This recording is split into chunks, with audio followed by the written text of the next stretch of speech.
datang buat kamu dan buat aku di dalam 2 Timotius pasal 3 ayat yang ke-14. Saya akan bacakan apa isi dari 2 Timotius pasal 3 ayat yang ke-14. Tetapi hendaklah engkau tetap berpegang pada kebenaran yang telah engkau terima dan engkau yakini, dengan selalu mengingat orang yang telah mengajarkannya kepadamu. Nah, di sana di dalam 2 Timotius pasal 3 ayat yang ke-12, ayat yang ke-14 dikatakan sekali lagi di sana apa? Tetapi hendaklah engkau ini siapa? Timotius, ya.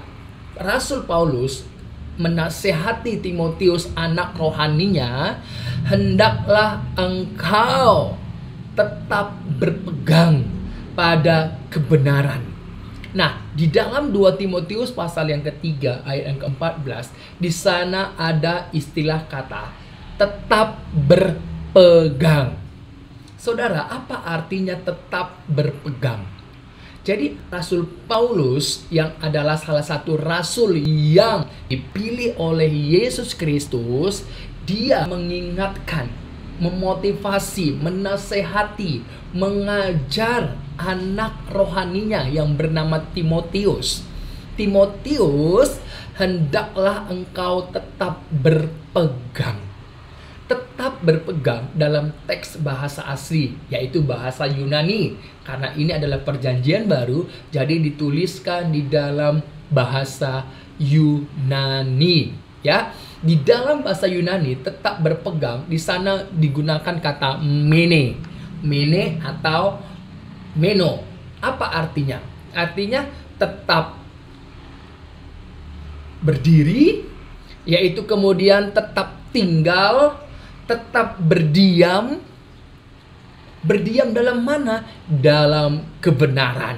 Ini yang diingatkan oleh Rasul Paulus, bahwa kita yang percaya, yang di dalam Yesus Kristus, untuk tetap berdiam, untuk tetap tinggal, untuk tetap di dalam iman kita. Kebenaran itu adalah firman Tuhan Yesus Kristus. Coba kita lihat di dalam Yohanes pasal 17 ayat yang ke-17. Di sana dikatakan apa? Firman-Mu adalah kebenaran. Firman-Mu adalah kebenaran. Saudara, kebenaran itu, kebenaran yang tertinggi, kebenaran yang absolut, yaitu firman Tuhan, firman Kristus, firman Allah. Itu adalah kebenaran. Dan firman itu, Allah itu mengatakan di dalam Yohanes pasal 14 ayat yang ke-6. Yesus Kristus berkata, "Akulah jalan dan kebenaran dan hidup. Tidak ada seorang pun yang datang kepada Bapa, kepada Allah itu, kalau tidak melalui aku." Ini kata Yesus Kristus. Jadi mengapa? Apa artinya bahwa Yesus adalah kebenaran? Artinya bahwa Yesus Kristus adalah firman Allah yang ada dalam diri Allah itu, di mana Allah yang mengambil kodrat manusia untuk menyelamatkan kita.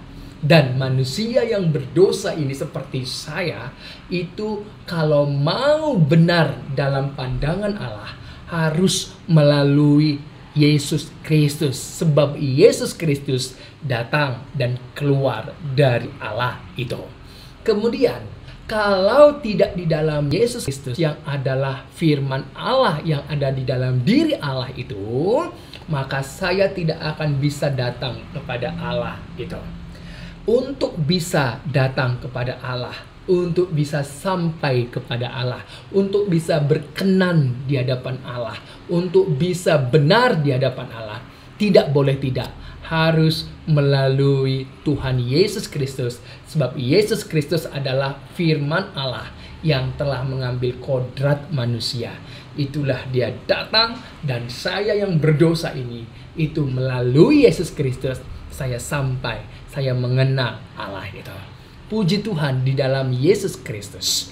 Ya, ini yang diingatkan oleh Rasul Paulus kepada anak rohaninya, yaitu Timotius. Ini juga yang menjadi satu acuan dasar hidup kita sebagai orang percaya yang memiliki satu iman, yaitu iman di dalam Tuhan Yesus Kristus, untuk tetap berpegang, untuk tetap setia, melihat hatimu memiliki hubungan dengan firman Kristus, dengan Tuhan Yesus Kristus. Saya Uncle Mandil, saya Rezeki Mandakova Sembiring. Puji Tuhan, berbagi kepada saudara melalui video ini. Tuhan Yesus memberkati.